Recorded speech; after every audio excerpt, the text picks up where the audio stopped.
Boa tarde, é chegado o momento de iniciarmos nossas reflexões sobre o estudo da série psicológica de Joana de Ângeles.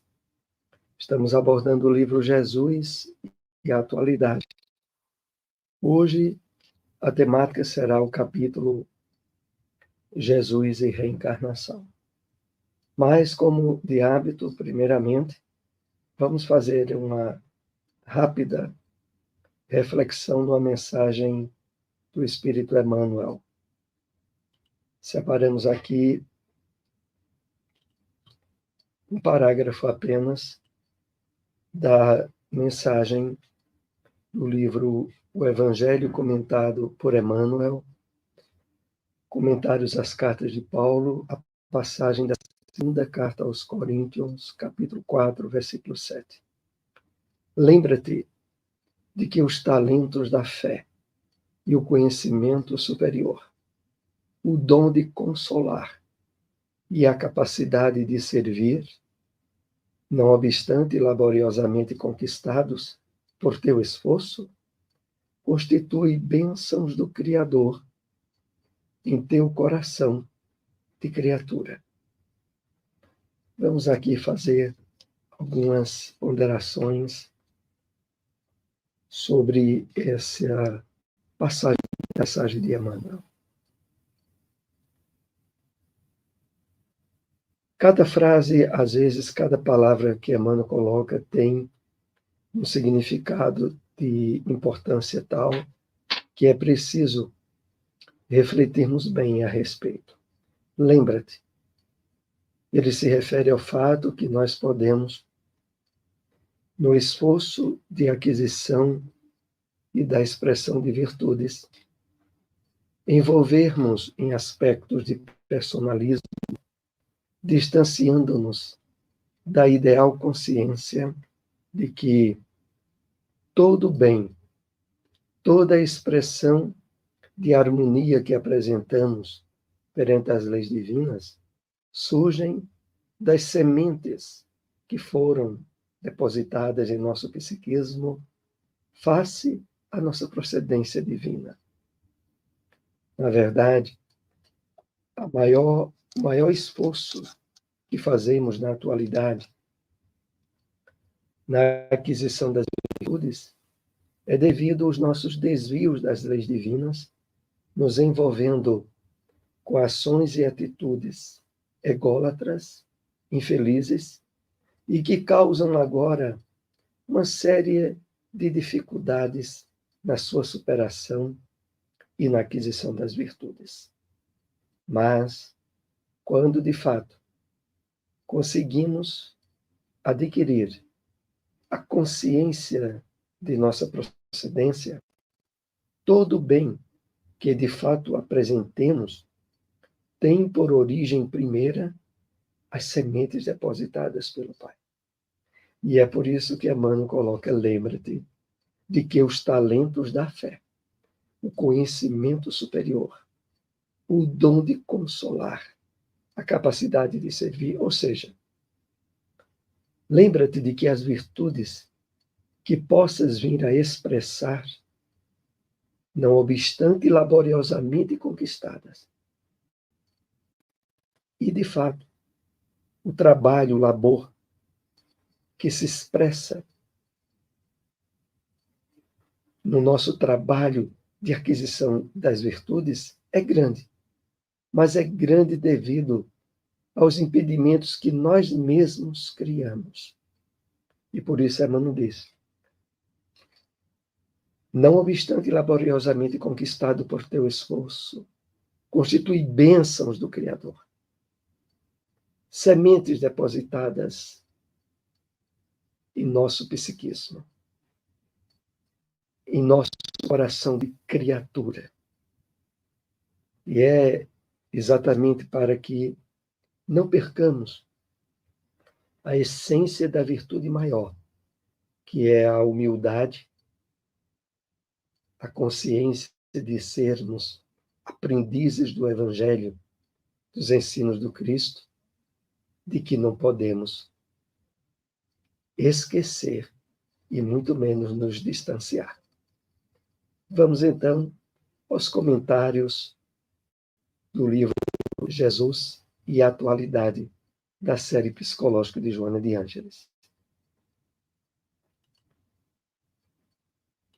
O primeiro tópico que separamos diz o seguinte: não fosse Jesus reencarnacionista e toda a sua mensagem seria fragmentária, sem suporte de segurança, por faltar-lhe a justiça na sua mais alta expressão, propiciando ao infrator a oportunidade reeducativa.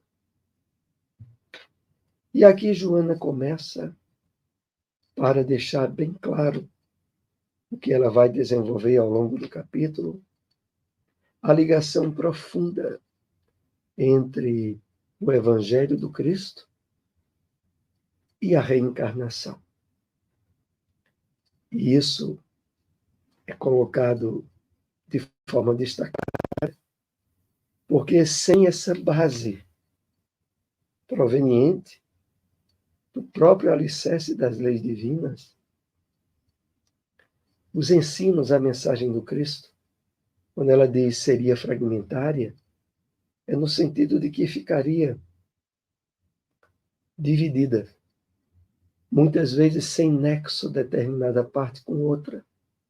Quando, por exemplo, ensina o orai pelos que vos perseguem, bendizei os que vos maldizem, que está profundamente alicerçada a misericórdia, proveniente do próprio Pai Criador, estaria fragmentada, estaria dissociada, quando, por exemplo, nos apresenta Deus como sendo também o Pai de infinita justiça. Alinhar a justiça com misericórdia e com amor tem por base essencial a integração do conhecimento da reencarnação. E por isso, ele fazia parte da essência da mensagem do Cristo. Não obstante, embotado, dificultado pela maioria das interpretações cristãs, que tentam, porque não conseguem, tentam afastar do conteúdo do Evangelho a presença da reencarnação, que em diversas partes se delineia, às quais iremos nos referir durante o estudo dessa tarde. Então, faltaria suporte de segurança, por faltar-lhe a justiça na sua mais alta expressão. A justiça do aquilo que o homem plantar, isso ceifará. E, ao mesmo tempo, o amor e a misericórdia que nos possibilita, através da reencarnação, retificar erros,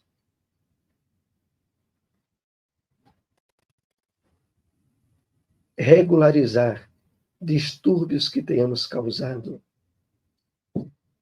devido à ignorância das leis divinas em nosso passado reencarnatório, e que a misericórdia do Pai encontra meios e nos abre portas para que, voltando à Terra, façamos as devidas correções. O amor por ele ensinado, se não tivesse como apoio a bênção do renascimento corporal, ensejando recomeço e reparação, teria um caráter de transitória preferência, com seleção dos eleitos e felizes, em detrimento dos antipáticos ou desditosos. É preciso conhecimento da reencarnação, alinhado ao Evangelho do Cristo, para entender por que, primeiramente, a Boa Nova o Evangelho foi levado ao povo da terra da promissão, aos judeus, para depois, a partir deles, ser estendida para todos.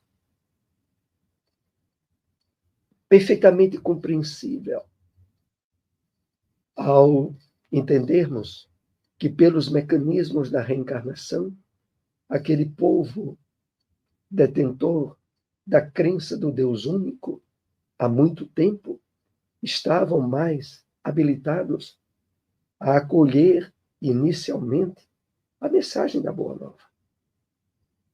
Ao mesmo tempo, sem encontrar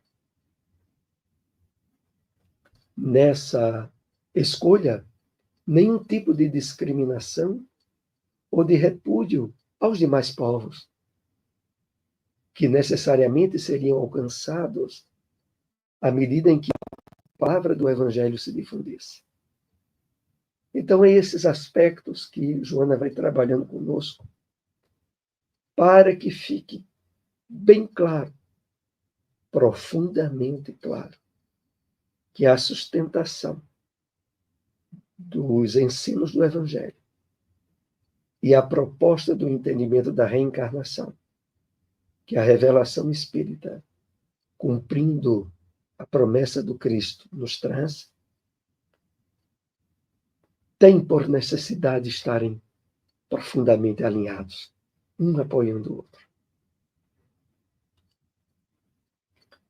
Com o apoio na doutrina dos renascimentos físicos, ele, Jesus, identificava de imediato quais os necessitados que estavam em condições de recuperar a saúde ou não, tendo em consideração os fatores que os conduziam ao sofrimento. Então, Jesus, que vinha através do seu Evangelho ampliar todas as possibilidades que tínhamos para o despertamento da nossa consciência de espírito imortal e de retorno à harmonia com as leis de Deus, sabia em cada um daqueles personagens que fazem parte dos evangelhos, que foram objeto de curas, da realização, da intervenção do Mestre em possibilitar-lhes o retorno à saúde física, o perfeito entendimento e acolhimento do passado que aqueles espíritos traziam e das reais possibilidades exitosas para o tratamento que iriam receber. Então, esse conhecimento intrínseco que o Mestre, por ser o Espírito, modelo e guia da humanidade, tinha, facultava com que, ao ter contato com qualquer um dos discípulos ou daqueles outros que vieram ser alvo de acolhimento pela sua palavra, da identificação plena do seu passado existencial, do seu passado de reencarnações. Porque sabia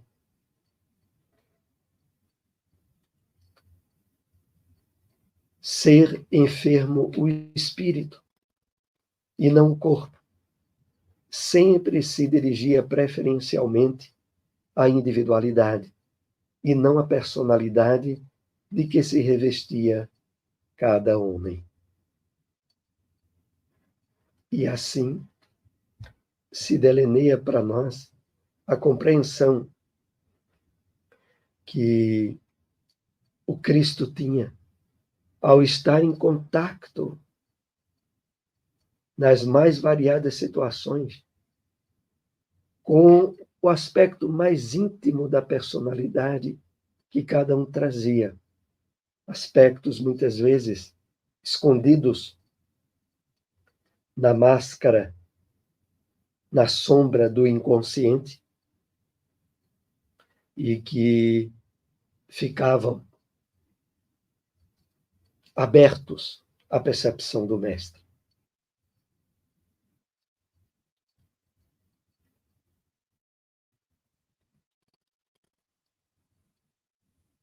Não apenas no diálogo mantido com Nicodemos, voltou à sua declaração quanto à necessidade de nascer de novo. Ela se repete de forma variada, confirmando o processo das sucessivas experiências carnais, método misericordioso do amor de Deus. Então, o diálogo com Nicodemos, registrado nos evangelhos, e que normalmente recebem uma interpretação dissociativa com o batismo, porque o encontro de Jesus com Nicodemos não tinha nada a ver com o batismo que estava sendo realizado por João Batista, e não por Jesus. E no diálogo, Jesus deixa bem claro a Nicodemos de que era necessário nascer da água, nascer do corpo, a água como símbolo da matéria, e nascer do espírito, do despertar espiritual. O espírito que não sabes de onde ele vem, expressava Jesus ao Nicodemos. Não sabia de onde ele vinha porque ele traz um passado milenar de inúmeras reencarnações. Mas era exatamente para abrir o entendimento sobre a reencarnação de uma forma mais impactante que Jesus disse isso a Nicodemos. Há também uma referência muito, muito clara do Mestre, que está no Evangelho de Mateus, capítulo 11, versículo 13 e 14. É quando Jesus desce do Monte da Transfiguração com Pedro, Tiago e João. E lá se materializam os espíritos de Moisés e Elias. Os discípulos se deslumbram com aquele fenômeno mediúnico e, sem entender exatamente como se deu aquela materialização, ficavam se perguntando entre si, porque eles estavam vendo Elias e Moisés, dois profetas que há muitos séculos houveram falecido e que ali se apresentavam. E eles ficaram se perguntando, mas na Escritura, no livro do profeta Malaquias, não existe a promessa de que antes de vir o Messias, Elias haveria de voltar? E é quando, descendo do monte, Jesus, lendo o pensamento deles, disse o seguinte, Mateus 11, 14. E se quereis dar crédito,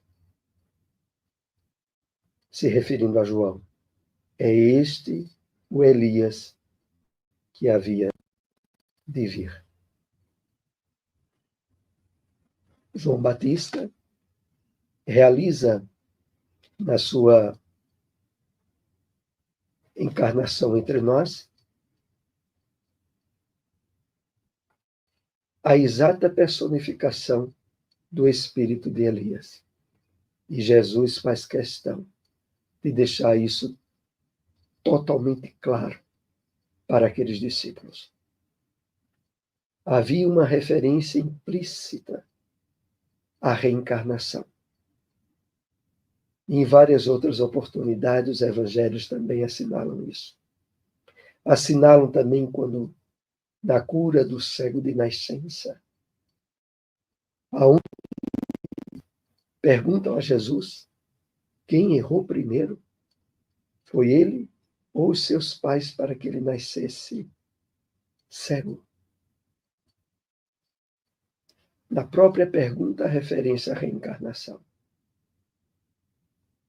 Porque se ele era cego de nascença, e sendo ele o responsável por nascer assim, na cabeça dos discípulos nessa pergunta, necessariamente havia a presença do entendimento da reencarnação.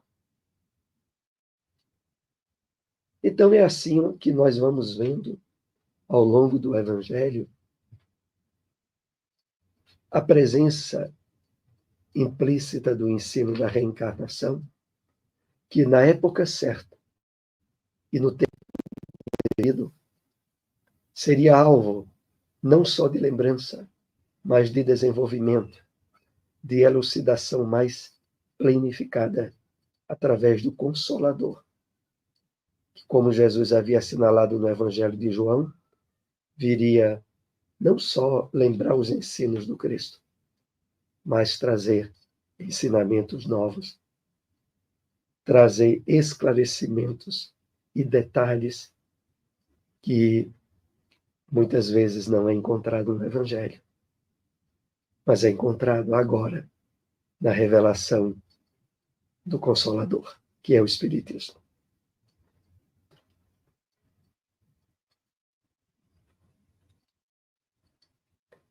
Nenhuma surpresa aos seus discípulos. E a resposta a respeito do Elias, que já viera, assim como a indagação em torno de quem ele seria, segundo a opinião do povo, em razão de ser crença generalizada à época, a pluralidade dos renascimentos. Se essa opinião já não fosse generalizada, naturalmente os discípulos teriam perguntado a Jesus: mas o que é isso, mestre?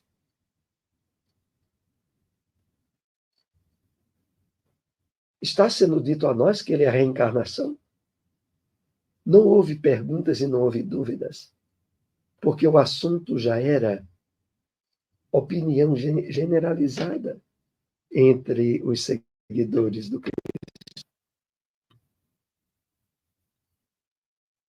A psicoterapia que ele, Jesus, utilizava era centrada na reencarnação, por saber que o homem é o modelador do próprio destino, vivendo conforme o estabeleceu, através dos atos nas experiências passadas. Então,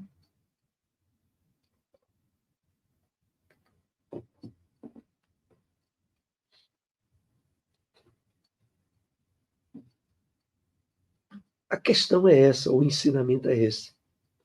A psicoterapia, a qual o Cristo utilizou, ele que foi o maior psicólogo que a Terra conheceu, tinha por elemento centralizador a reencarnação.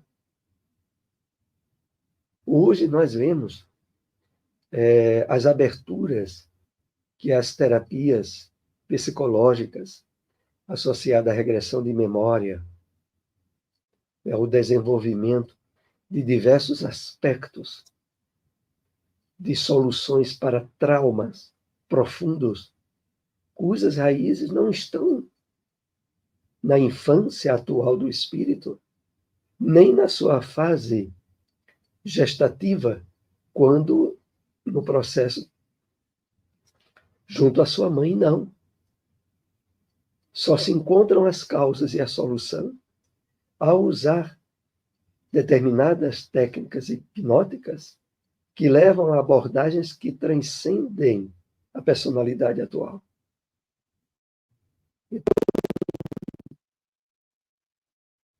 Jesus detinha mais profundo conhecimento nessa área. E por isso, qualquer um que entrasse em contato com ele, ao expressar determinada dificuldade ou problema, Jesus sabia extrair a essência, o que era mais necessário para aquele espírito firmar a superação da dificuldade que trazia. Por isso, às vezes, Jesus, alguém que, por exemplo, era cego e buscava ser curado por ele, Jesus perguntava: que queres que eu faça? Em termos meramente humanos e materiais, alguém poderia dizer que é absurdo, é claro, o maior problema dele é a cegueira. Mas a questão é que Jesus buscava acessar o íntimo do Espírito. O que de fato ele queria e que não estava sendo alvo de sabotagem do ego, nem de embustes do inconsciente. E aí, ao ser inquirido, aquele que buscava o tratamento era remetido a uma autoanálise profunda para responder adequadamente e estar aberto à eficácia da terapia que Jesus iria apresentar. Então, prossigamos ainda. Não te crucifixe na consciência de culpa. Após reconhecer o teu erro, renasce dos teus escombros e recomeça a recuperação de imediato, evitando retornos expiatórios, injunções excruciantes, situações penosas.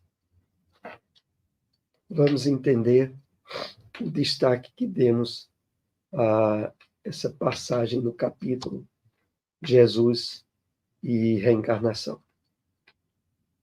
Primeiro, porque todos nós trazemos passado reencarnatório e que, na grande maioria das vezes, rico de material desditoso, infeliz, conflitivo com as leis divinas, e que temporariamente, encobertos pelo véu do inconsciente, estabelecem uma série de conflitos que o espírito precisa trabalhar e superar em cada oportunidade reencarnatória que ele volta à Terra. Então, é muito comum o surgimento de consciência de culpa, de remorsos, por atitudes ou ações que sabíamos ser errado fazer, mas que, tomado em desequilíbrio por aspectos não resolvidos do nosso inconsciente, de repente nos percebemos em erro. E, às vezes, num processo de culpa, porque algo em nós já dizia que aquilo precisava ou já deveria ter sido superado. E aqui Joana diz: renasce dos teus escombros. Recomeça a recuperação de imediato. Ou seja, não fiques muito tempo dando vazão a remorsos ou a culpas. Assume a responsabilidade do erro e retorna à busca de superação. Desse modo, evitando de deixar para mais adiante retornos expiatórios, injunções excruciantes e situações penosas. Aí a gente vai percebendo a grande importância da associação da psicologia, como Joana de Ângeles nos apresenta, com a revelação espírita, com a reencarnação, sobretudo. Porque vai nos ajudando a sermos terapeutas de nós mesmos, para inúmeros problemas emocionais e pessoais que tenhamos. Ao utilizarmos das ferramentas da oração, da reflexão, da meditação, do autoconhecimento, nós vamos nos tornando, em inúmeras situações, o terapeuta de nós mesmos, desde que, de fato, nos abramos a essa responsabilidade de retificação, que Joana aqui nos lembra. Né? A encarnação de que te utilizas é concessão superior, que não podes desperdiçar. Cada momento é valioso para o teu trabalho de sublimação, de desapego, de amor puro. Então, a consciência de que a reencarnação é uma concessão superior é muito importante. Porque essa consciência é que diferencia a revelação espírita das doutrinas reencarnacionistas do Oriente, que não têm essa adesão com o Evangelho do Cristo. Porque essa adesão ao Evangelho do Cristo, junto à reencarnação, que nós somos chamados a dar o máximo possível ao aproveitamento maior que venhamos a ter, ao nos percebermos encarnados. A ausência dessa consciência de significado é que faz muitas pessoas que adquirem um conhecimento da reencarnação distanciado da proposta do Evangelho, a querer utilizar desse conhecimento, às vezes de forma até desdenhosa. Não, eu estou errando agora, mas tá bom. Em outra reencarnação eu conserto. Eu faço diferente. Esse tipo de dedução é proveniente da separação do conhecimento da reencarnação com o Evangelho do Cristo. Mas quando se associam os dois, tal como nos é apresentado pela doutrina espírita, não há escapatória para a consciência de responsabilidade.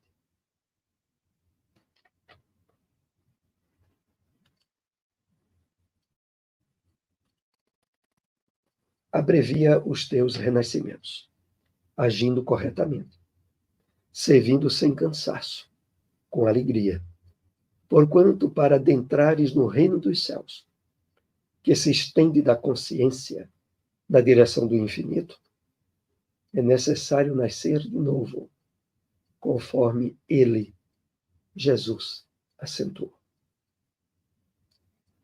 A referência que Joana coloca ao dizer abrevia os teus renascimentos, agindo corretamente, ela se refere a abreviar a reencarnação, os renascimentos, naquela chamada roda de Sansara das doutrinas hinduístas, se referindo também ao que Emmanuel coloca em muitas de suas mensagens, de que milhões de pessoas reencarnam todos os anos.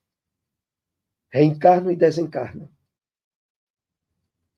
Repetindo erros, consertando um erro e criando um erro, consertando um erro e criando um problema novo. E ficam marcando o passo através das reencarnações. O objetivo maior do Evangelho do Cristo, como é apresentado a nós pela doutrina espírita, não é essa. É o aproveitamento máximo da oportunidade reencarnatória para que o trabalho de despertamento da nossa consciência, associada e em harmonia com as leis divinas, torne cada vez menores as oportunidades reencarnatórias em mundos de provas e expiações, em mundos relativamente atrasados, e, pelo contrário, adquirirmos créditos e possibilidades para reencarnações em mundos melhores, dando prosseguimento de forma constante e ininterrupta a caminhada evolutiva sem paradas desnecessárias, sem retornos